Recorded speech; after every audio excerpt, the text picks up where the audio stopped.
Oke, balik lagi ke channel gue, Willy Sandi. Di segmen kali ini adalah mau jadi apa. Seperti biasa di video-video ini gue akan nge-share dan gue bakal ngobrol sama orang-orang di profesi atau di pekerjaan tertentu. Nah, seringkali mungkin lu mendapatkan pertanyaan tentang mau jadi apa, mungkin dari orang tua lu, atau bahkan diri lu sendiri bertanya ke diri lu kalau tentang mau jadi apa.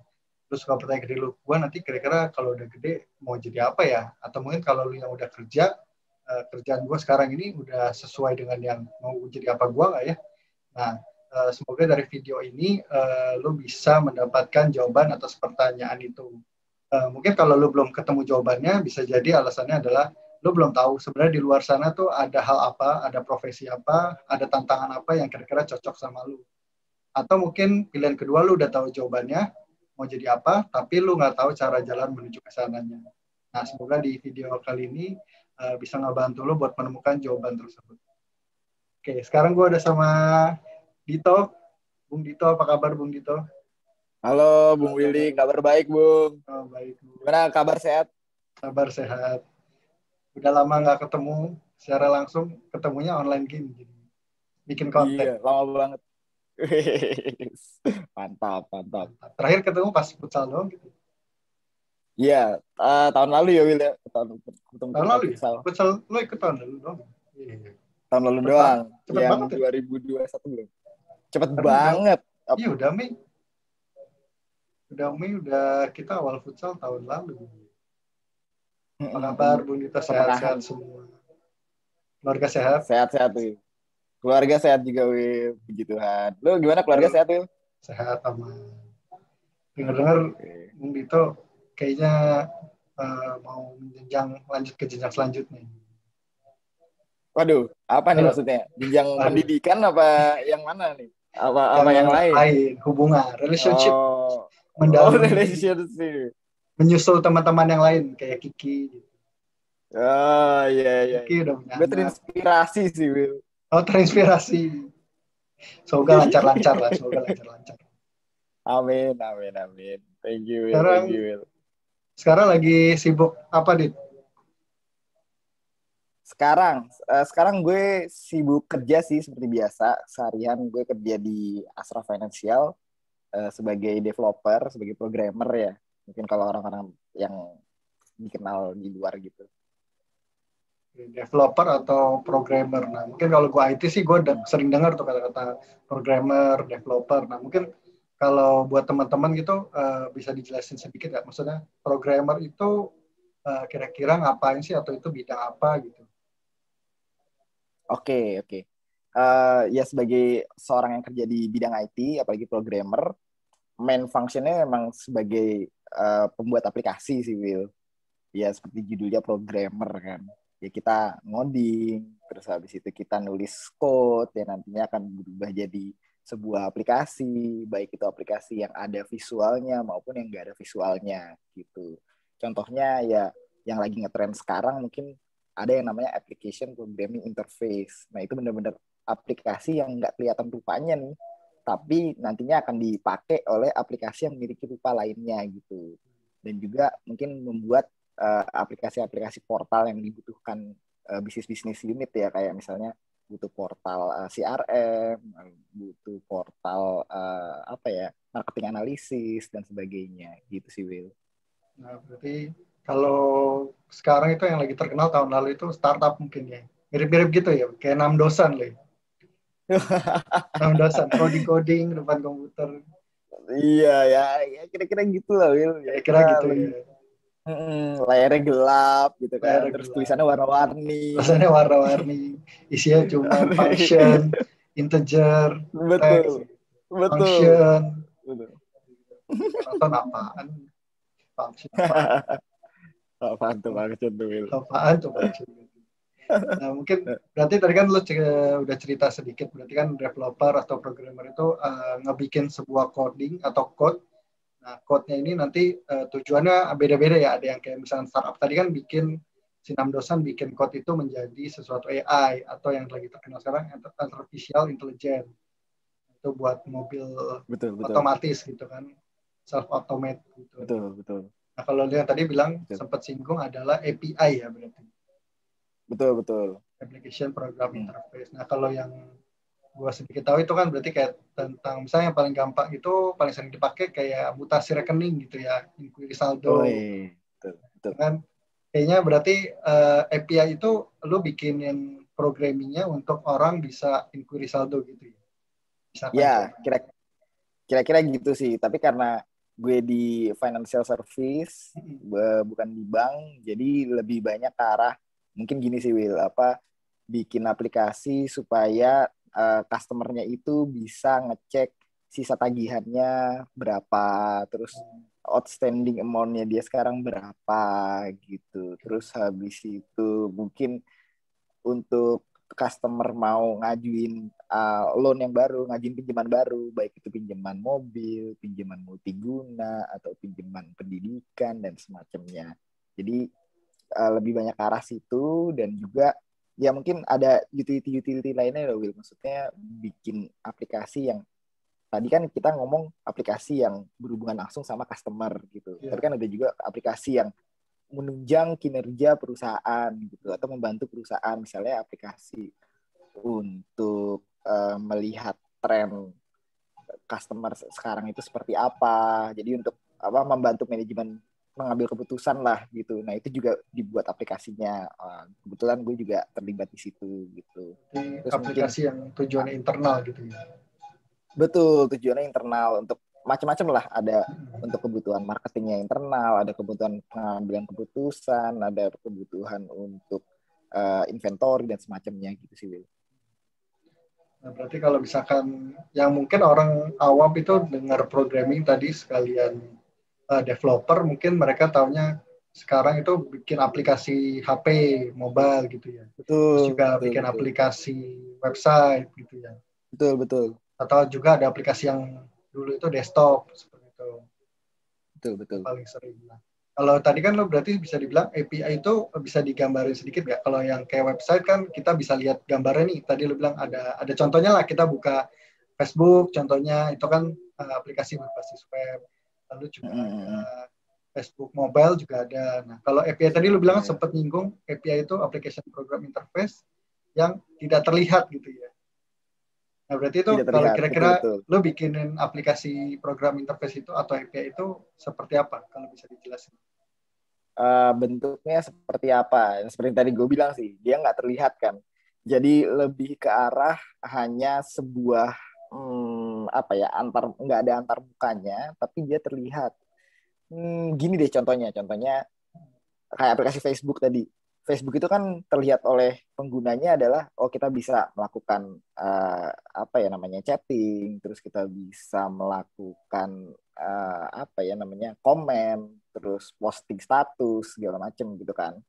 Nah di situ antar mukanya itu sebenarnya, kalau yang di Facebook lakukan itu adalah dia setiap kali kita melakukan komen gitu, terus habis itu kita klik post gitu. Nah di situ ketika kita klik post itu sebenarnya Facebook itu memanggil yang namanya API gitu. Jadi Facebook itu apa ya, kayak melakukan kayak panggilan telepon lah gitu istilahnya.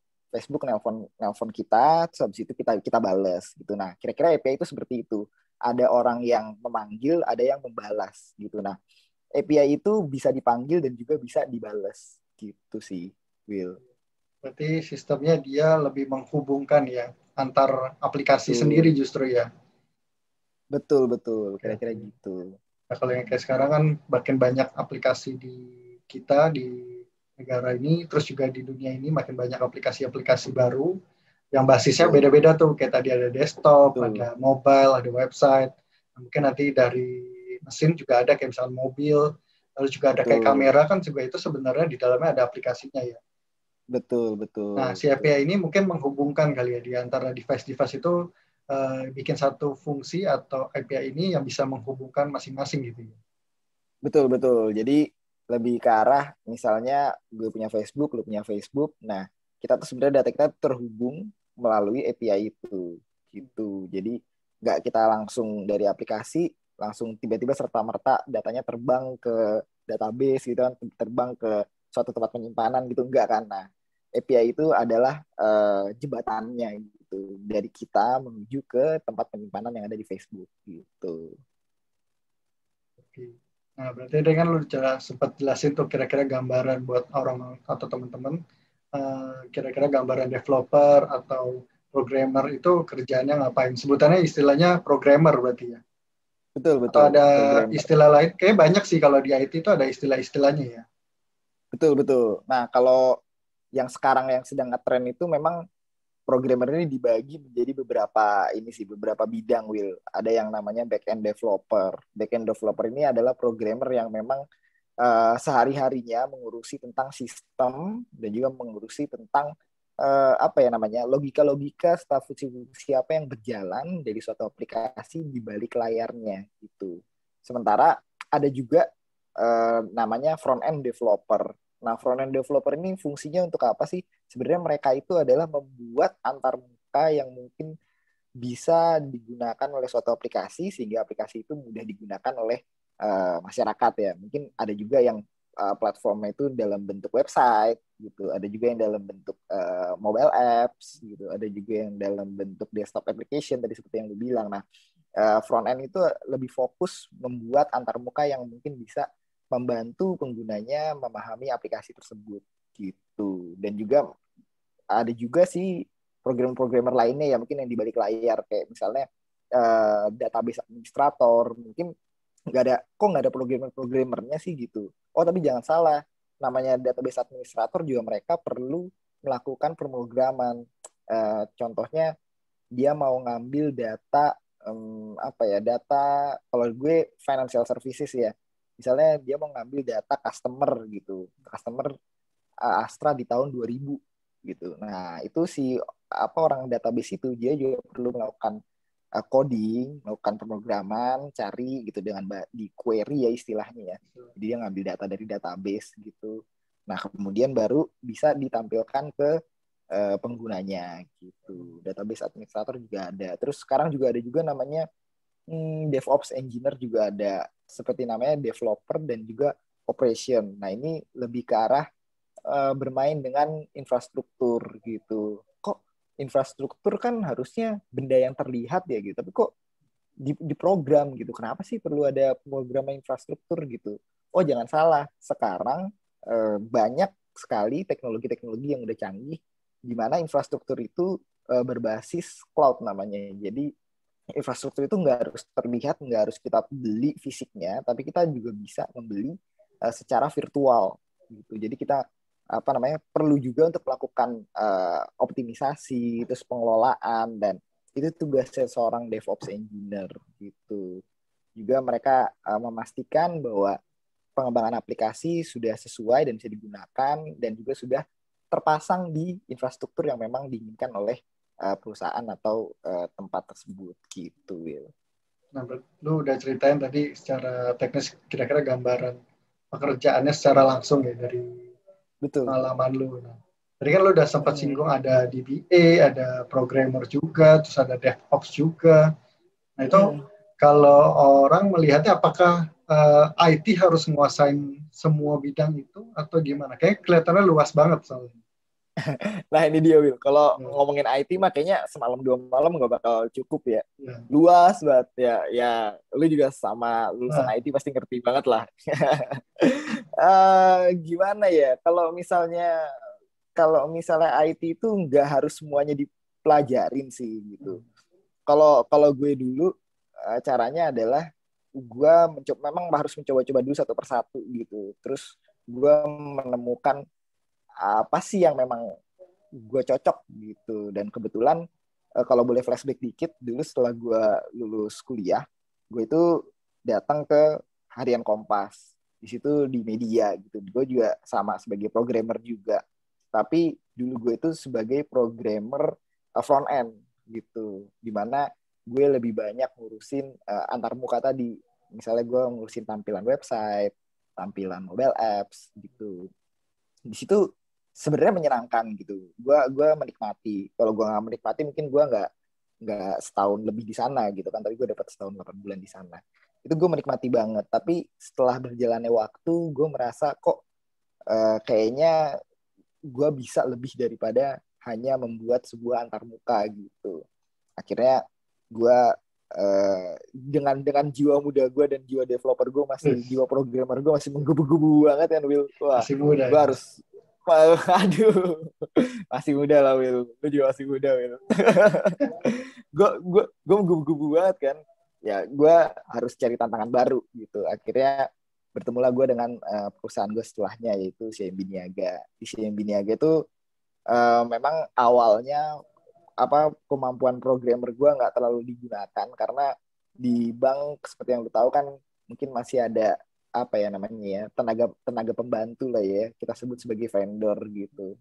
Jadi nggak semua aplikasi kita kerjain sendiri, tapi kita bagi-bagi ke tenaga pembantu yang sudah kita hire dan sudah kita bayar itu gitu. Tapi selang 8 atau 9 bulan kemudian gue balik lagi ke fungsionalitas gue yang utama, itu sebagai developer, sebagai programmer gitu. Dan di sini gue nggak cuma ngeprogram front end, tapi juga ngeprogram back end juga. Wah, itu gue seneng banget gitu. Jadi gue nggak cuma membuat tampilannya doang, tapi gue juga dipercaya untuk membuat program di balik tampilan tersebut gitu. Ketika tampilan itu misalnya ya, gue punya aplikasi internet banking gitu, gue mau login. Nah, kelihatannya kalau di layar website atau di layar mobile phone-nya ya cuma klik login, terus masukin username password, atau kalau mobile cuma ya login pakai sidik jari lah gitu, udah selesai gitu kan.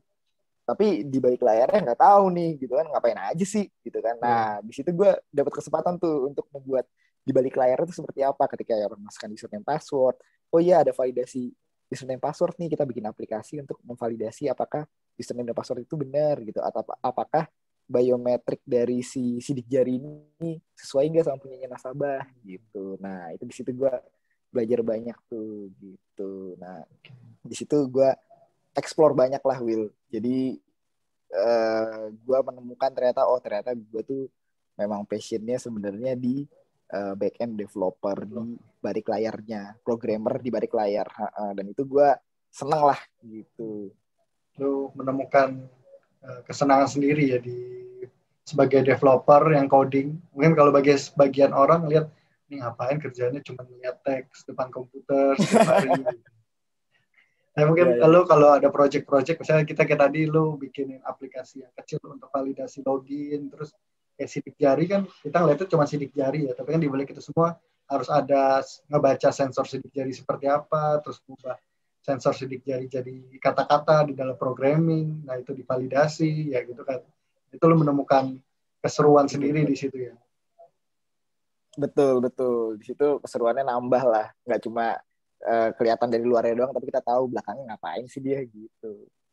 Nah, tadi lo udah sempat jelasin tuh kira-kira detail kerjaan lo sebelumnya, maksudnya di programming, lo ketertarikan lo dan kesenangan lo sebagai seorang programmer, keasikan lo, keseruannya, itu gimana tantangannya, challenge-nya.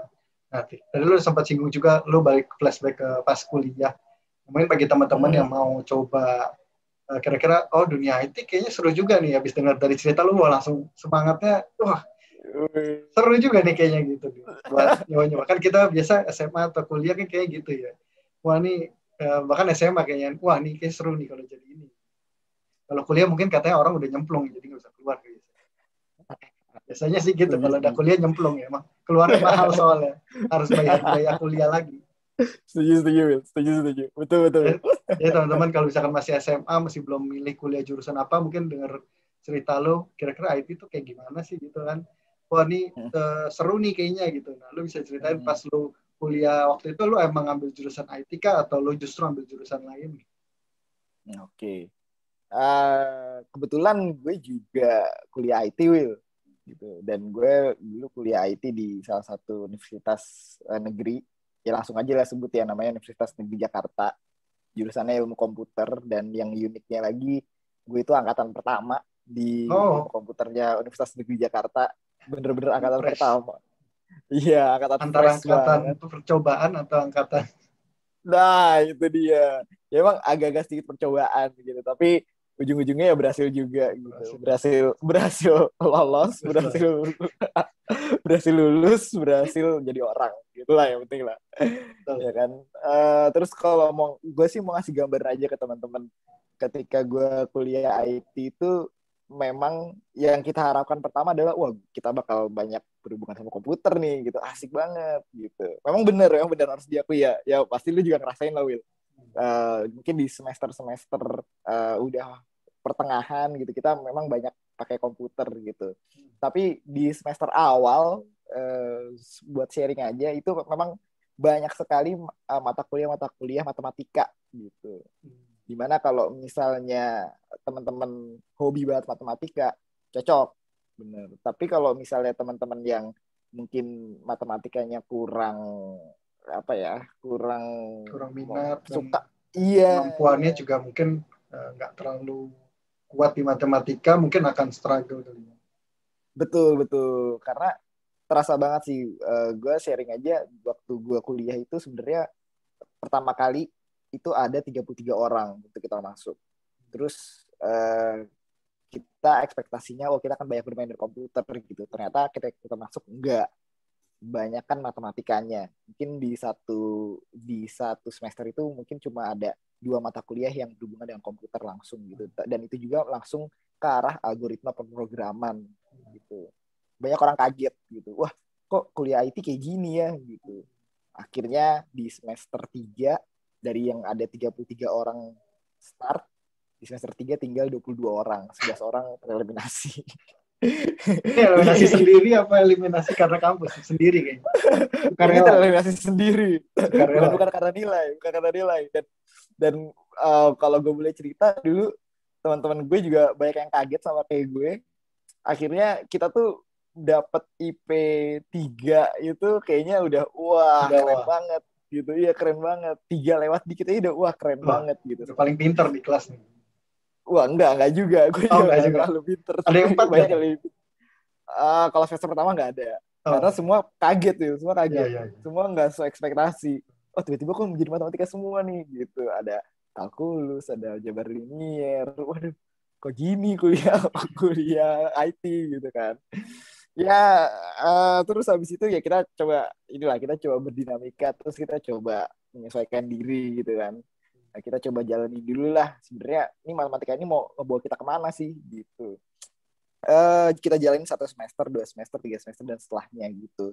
Ternyata gue dapet sih gitu, dan teman-teman gue juga dapat esensinya bahwa kita belajar matematika itu sebenarnya kita mengasah kemampuan berpikir kita satu, terus yang kemudian yang kedua juga itu mengasah logis kita ketika akan membuat suatu pemrograman gitu. Ketika kita udah biasa menjalankan suatu matematika yang kompleks gitu atau menyelesaikan suatu soal matematika yang kompleks itu otomatis nanti ketika kita melakukan algoritma pemrograman pun kita melakukan coding, programming itu nalar kita akan lebih mudah menangkap gitu ketika kita punya satu case masalah yang mungkin agak kompleks gitu. Dan ya itu sangat membantu banget sampai sekarang gue masih merasakan manfaatnya gitu. Walaupun nggak secara langsung ya, lu tahu lah Will. Udah terlatih lah ya. Jadi otak lu otaknya berpikir secara terstruktur lah kalau di IT kan. Betul. Jadi strukturnya udah jelas nih gitu. Kita kalau dulu diajarnya selalu kalau misalkan kita mau ke Indomaret atau gini deh, kita baru bangun pagi terus mau berangkat ke sekolah gitu, disuruh jelasin kan alurnya gimana atau jalannya tuh gimana. Kalau orang kita belum ngerti sama sekali nih, belum dikasih tahu algoritma, kita bilangnya bangun tidur, habis itu habis mandi pakai baju, habis itu berangkat gitu. Singkat gitu. Betul. Tapi di IT nggak bisa kayak gitu tuh. Nah, kalau misalkan baru bangun tidur harus buka mata dulu gitu. Kepalanya angkat dulu, duduk gitu. Habis itu keluar dari kasur, buka pintu pun nggak bisa langsung tulisannya buka pintu, harus handle-nya diceklek dulu nih. Ya, handle-nya dipegang dulu. Jadi secara detail programmer akan ngerinciin kan apa yang kita mau, misalkan gitu, kayak melihat mutasi itu programmer akan sebenarnya di balik mendapatkan mutasi itu atau dapatkan saldo kita itu di belakangnya ada sebutannya adalah perintah ya, perintah masing-masing ada cara menuju ke sananya seperti apa. Betul banget Will. perintahnya seperti apa, deskripsinya seperti apa. Ya itulah cara kita berpikir itu dilatih banget. Terus habis itu gimana cara kita harus berpikir secara runtun. Bener kata lu tadi, Will, nggak bisa langsung loncat ke tujuannya gitu. Karena untuk mencapai tujuan itu ada prosesnya. Nah, di situ kita juga diajarkan bahwa proses itu sangat mahal gitu harganya. Jadi memang itu perlu latihan yang terus-menerus gitu sehingga kita bisa menghasilkan proses yang sangat optimal ketika kita membuat suatu pemrograman. Jadi kita bisa mendeskripsikan jalannya program itu secara baik dan benar gitu sih, Will. Oke, paling sedikit ngulangan tadi meyakinkan nih buat teman-teman misalkan, tadi udah sempat awal semangat nih denger Dito, ternyata programming itu seru-seru nih, terus mulai denger, ternyata harus kuat di matematika gitu ternyata. Paling sedikit meyakinkan.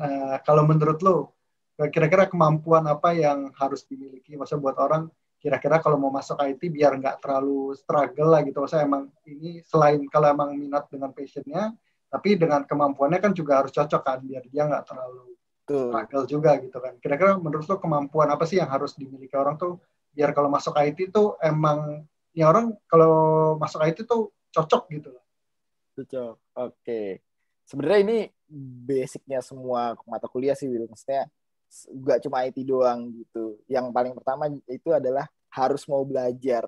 Karena IT itu, gile. Kita nggak bisa, nggak bisa diem di satu ilmu itu aja. Karena IT itu berkembang terus. Dan itu mau nggak mau kita harus mengikuti perkembangan zaman gitu. Kalau nggak kita ketinggalan gitu. Dan makanya yang gue bilang satu itu, lu harus gak boleh bosen belajar. Bahkan sampai sekarang gue kerja pun gue masih belajar gitu, karena teknologi itu banyak banget gitu kan, dan terlalu luas juga. Kalau terlalu luas, betul, Will. Kalau lu udah punya passion, gue orangnya digital banget nih, gue orangnya komputer banget nih, lu paduin dengan kemauan lu untuk belajar, cocok banget, asli cocok banget.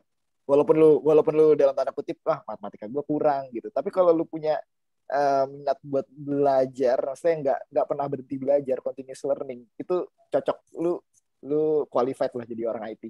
Salah satu hal wajib di IT ya, karena kalau enggak lu akan ketinggalan zaman banget. Betul, setuju banget Will. Karena kalau selalu update, selain kemampuan juga minimal, kalau mungkin kemampuan yang enggak, minimal dia tahu tentang hal-hal baru. Misalkan kayak sekarang yang lagi booming kan kripto nih, Bitcoin gitu-gitu ya. Dogecoin, lu main Dogecoin? Dogecoin. Gue nggak kayak Bos Willy lah. Aduh, investasi masa depan katanya.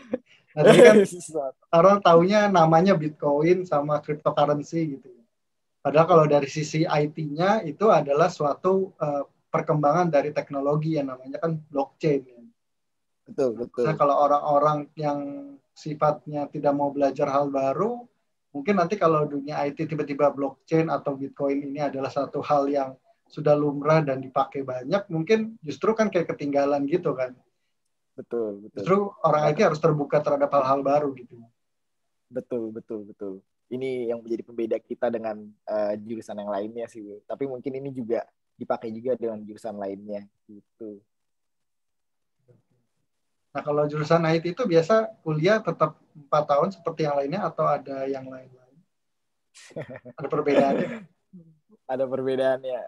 Nggak ada sih, sama sih 4 tahun. Tapi kebetulan gue dapat kesempatan buat selesai lebih cepat 3,5 tahun. Jadi mantap. Iya, Will. Ya, jadi lama-lama aja. Iya, betul. Buat teman-teman yang mungkin nggak suka berorganisasi terlalu lama gitu, atau nggak suka di kampus kelamaan, tenang aja, di IT lu nggak ada tuh image kalau kuliah IT usia lama 7 tahun gitu. Nggak.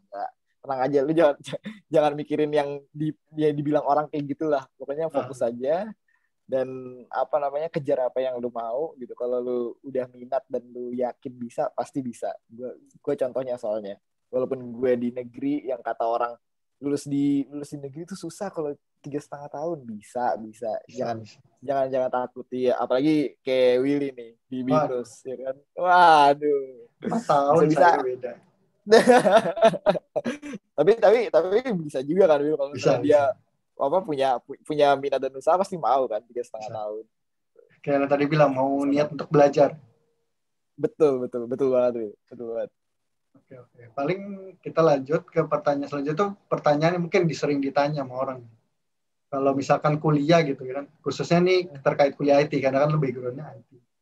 Nah, boleh Kadang boleh. kalau misalkan kuliah tuh kadang nggak guna tuh kuliah di kerjaan nggak dipakai. Menurut lo gitu nggak? Kalau kuliah IT tuh emang pas kuliah di pelajaran yang nggak dipakai atau justru ini berguna banget buat karir lo sebagai seorang programmer? Mungkin gue ngomongin dari diri gue dulu sendiri ya. Karena dulu gue kuliahnya IT, terus sekarang gue kerjanya juga IT, programmer, sangat berguna, sangat bermanfaat gitu. Walaupun kayaknya kalau di kuliah IT itu nggak semua diajarin ya yang teknologi-teknologi terbarunya gitu. Tapi minimal di kuliah itu diajarin dasarnya sih, bagaimana tadi yang gue bilang sih, bagaimana cara berpikir ya. Tadi kayak yang lu jelasin juga, Will, gimana tuntunnya kita berpikir gitu. Itu basicnya banget gitu. Itu dapat dari kuliah. Terus mungkin ya sedikit pengalaman-pengalaman tentang teknologi yang ada sekarang ada, tapi nggak banyak gitu. Cuma dengan dasar yang dipunyain dari kuliah, ketika kita mau explore lagi, itu akan menjadi lebih mudah gitu. Nah itu dari sisi gue ya. Tapi kalau mungkin dari sisi, kan ada juga orang yang kuliah IT nih gitu. Terus habis itu, oh gue nggak mau jadi programmer gitu kan. Gue maunya jadi orang UI UX aja lah gitu. Tetap kepake IT-nya. Maksudnya bukan tentang ilmunya dia membuat UI UX itu kan kayak membuat user interface, user Tampilan. experience itu tampilan betul. Itu bukan dari segi kan nggak diajarin untuk kesenian di apa di IT, enggak juga enggak gitu cara mikirnya. Cara mikirnya adalah dia sudah terbiasa di environment IT gitu kan, udah biasa di dunia IT. Ketika dia ingin mendesain suatu aplikasi, dia tahu gitu, dia punya pertimbangan ya, oh iya ini bisa dilakukan, ini tidak bisa dilakukan di IT gitu. Itu kepake juga.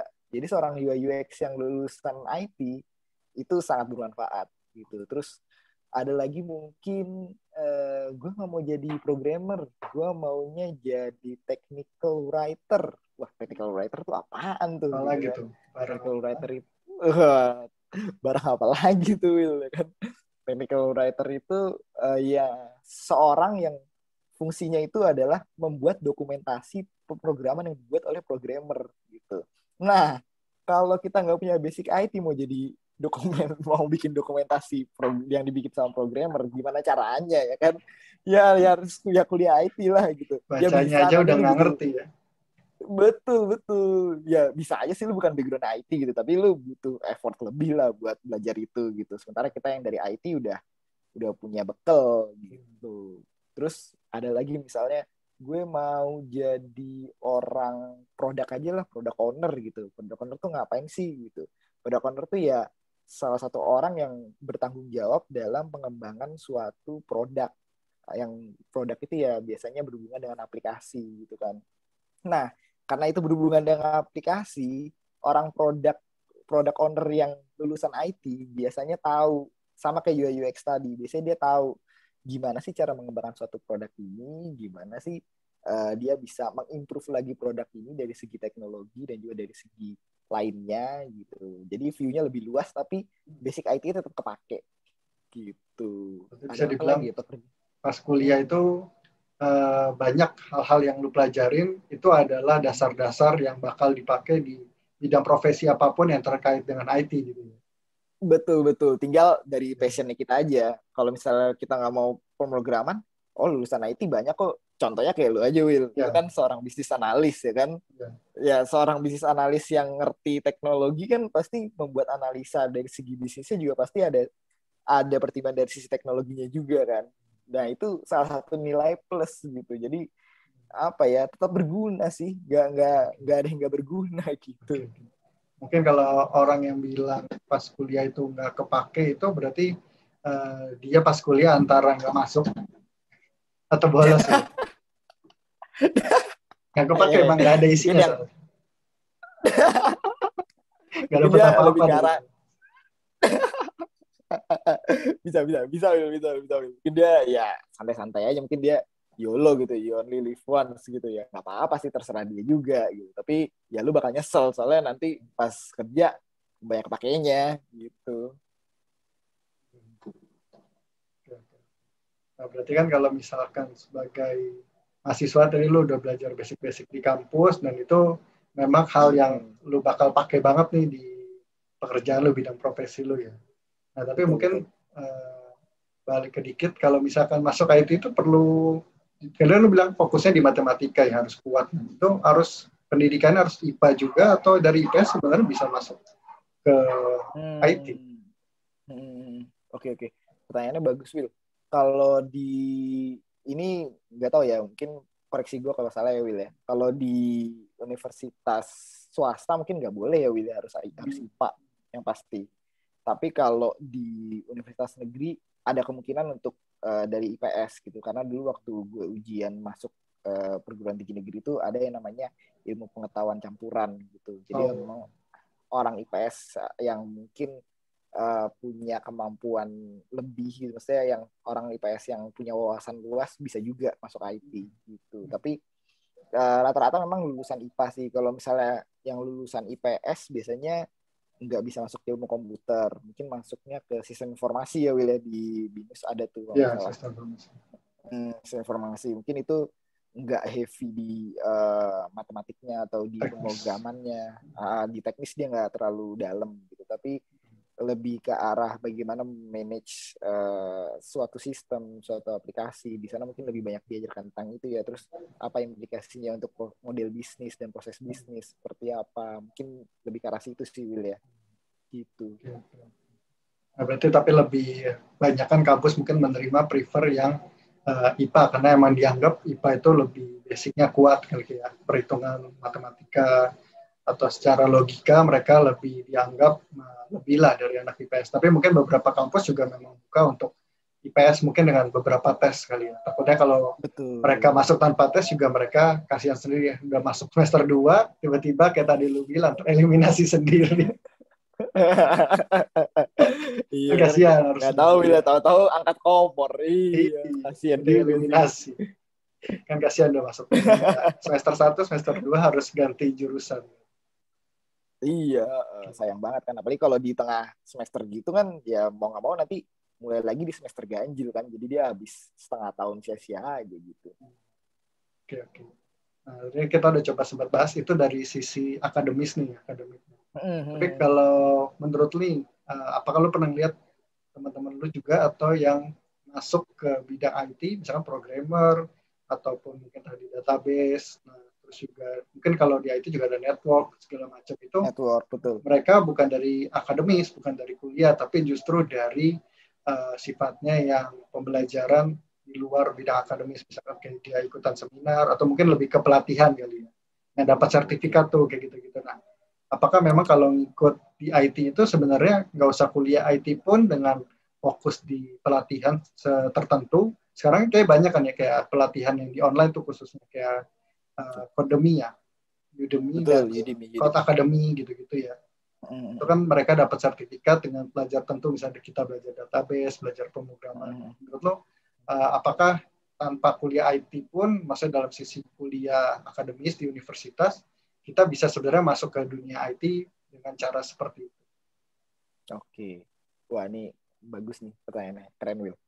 Gue boleh cerita dikit kali ya. Gue Ya, ada waktu gue kerja di CMB sebelum gue kerja di Astra. Itu banyak teman-teman gue yang backgroundnya bukan IT gitu. Backgroundnya ada yang backgroundnya manajemen, backgroundnya terus apa ya, ilmu bisnis gitulah. Bisa masuk ke CMB sebagai IT.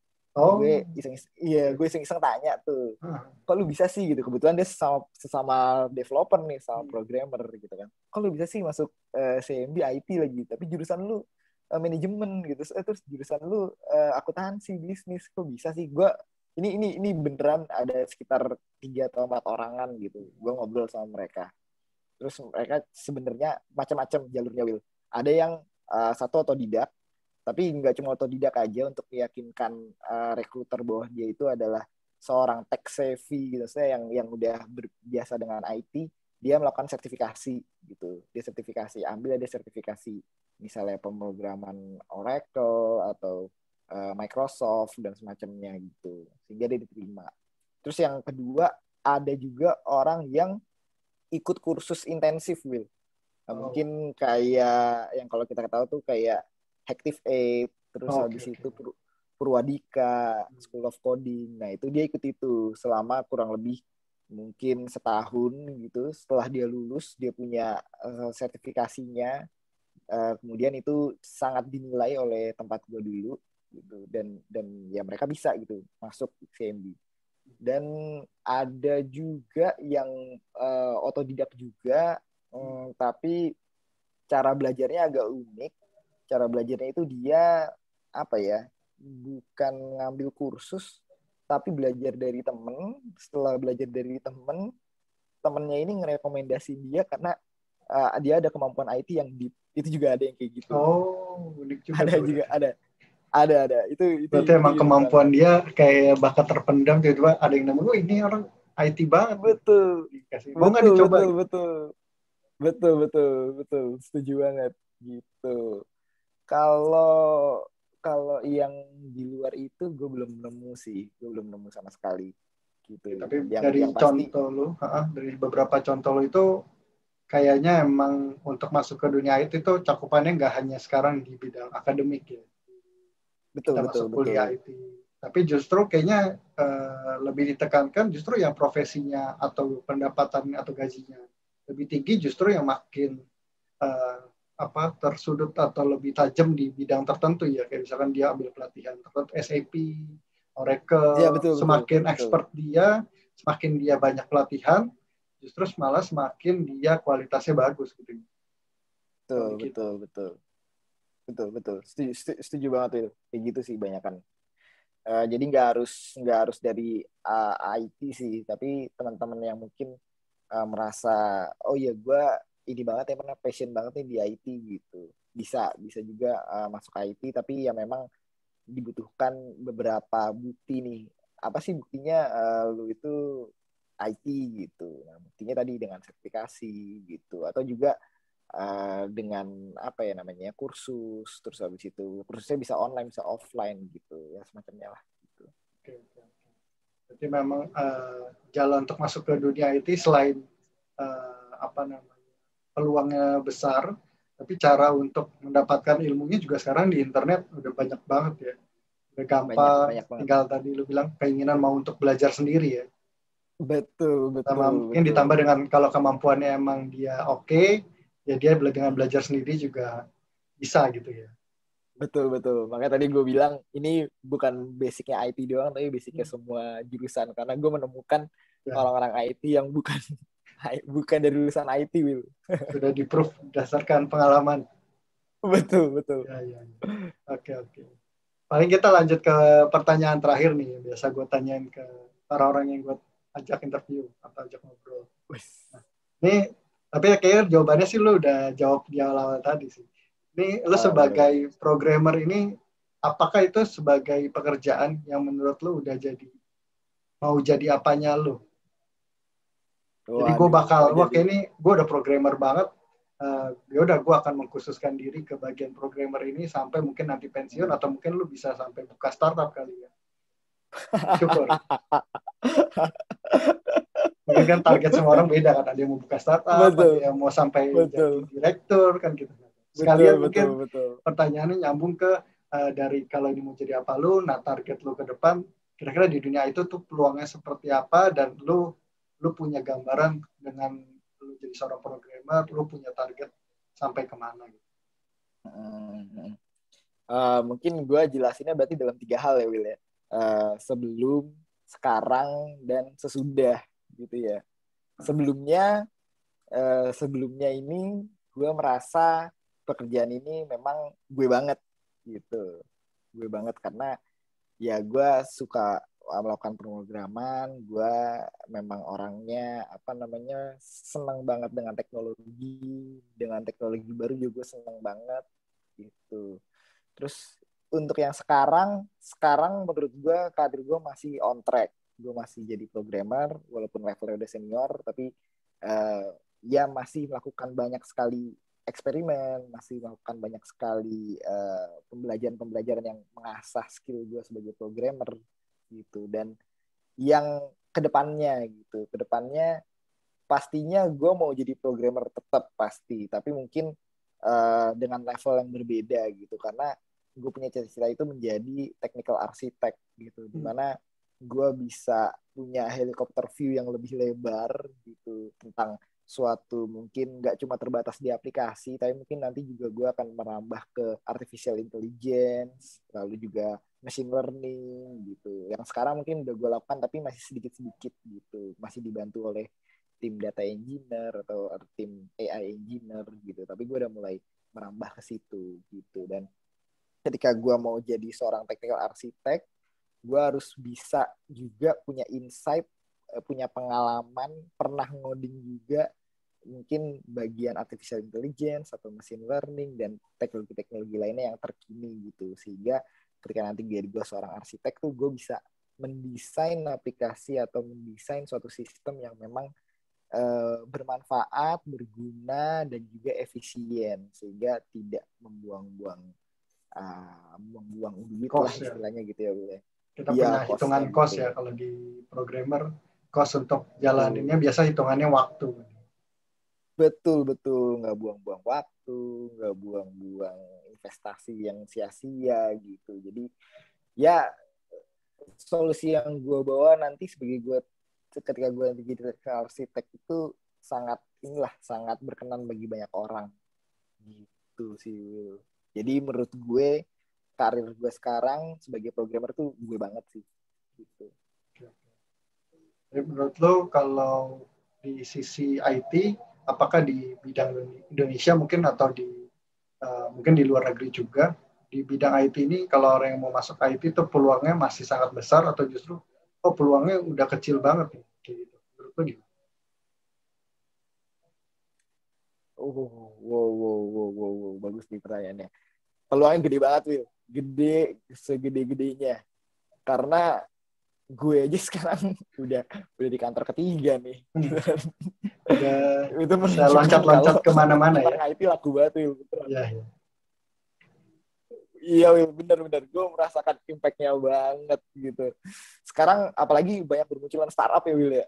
Ya, kita tahu lah gitu. Semua orang tuh berlomba-lomba pengen berinovasi kan di Indonesia gitu, dan menunjukkan bahwa kita bisa gitu. Kita nggak kalah sama luar negeri gitu. Jadi menurut gue ini potensinya tinggi banget. Dan jangan mikir kita kerja IT itu cuma bisa terbatas buat di negara kita doang. Enggak, banyak sekali kantor-kantor di luar negeri yang menawarkan pekerjaan secara jarak jauh gitu, atau biasanya dikenal dengan remote gitu. Nah itu di situ kalau misalnya lu bisa kerja remote, itu pengalaman pasti akan lebih baik lagi karena bisa berinteraksi dengan orang-orang luar gitu, nggak cuma orang Indonesia aja gitu, dan yang mungkin skillnya unik-unik ya, nggak cuma dari skill hard skillnya tentang codingnya, tentang programmingnya, tapi juga mungkin tentang kepribadiannya kayak gimana gitu. Itu yang bisa banyak dipelajari sih gitu. Jadi terbuka banget, dan apalagi bidangnya banyak banget sekarang IT. Jangan takut pokoknya. Jadi peluangnya kalau masuk kuliah IT ataupun masuk ke profesi IT, peluangnya bakal sangat besar sekali. Justru semakin lama kayaknya malah semakin besar banget ya kebutuhan akan IT terus meningkat dengan bidang profesi masing-masing. Kayak misalkan sekarang cryptocurrency itu ada namanya teknisnya blockchain kayak gue bilang tadi. Nah itu justru memunculkan demand atau kebutuhan baru terkait orang-orang yang ngerti tentang blockchain tadi bahkan. Betul. Setuju. Oke, Dit, thank you banget buat waktunya buat nge-share tentang kira-kira gambaran dunia programmer atau developer itu seperti apa. Jadi buat teman-teman yang mau coba masuk ke dunia IT, ada gambaran nih, kira-kira tuh IT tuh kayak gini. Semoga bisa jadi masukan buat mereka atau jadi gambaran, inspirasi buat mereka untuk masuk ke IT seperti apa. Nah, siapa tahu ntar tiba-tiba mereka masuk ke perusahaan yang sama dengan lo, terus ini kan yang gue tonton di videonya. Ya ternyata jadi mentor gue nih, pakai baju yang tulisannya mentor. Iya. Siap. Oke, Dit, semoga keinginan lu tercapai buat sukses di jalur IT ini. Sehat-sehat selalu di pandemi ini. Tetap jaga kesehatan. Udah vaksin? Siap. Oh, tentu belum, Will. Kita belum dapat. Perusahaan belum dapat. Iya, belum, Will. Kan kita masih muda, Will. Semoga semakin cepat selesai lah pandemi lah ya. Wah, amin. Oke, thank you. Sukses selalu buat lu, Dit. Thank you buat waktunya. Thank you, Will. Sukses juga, Will. Semoga bermanfaat ya, Will. Thank you banget. Bye. Thank you.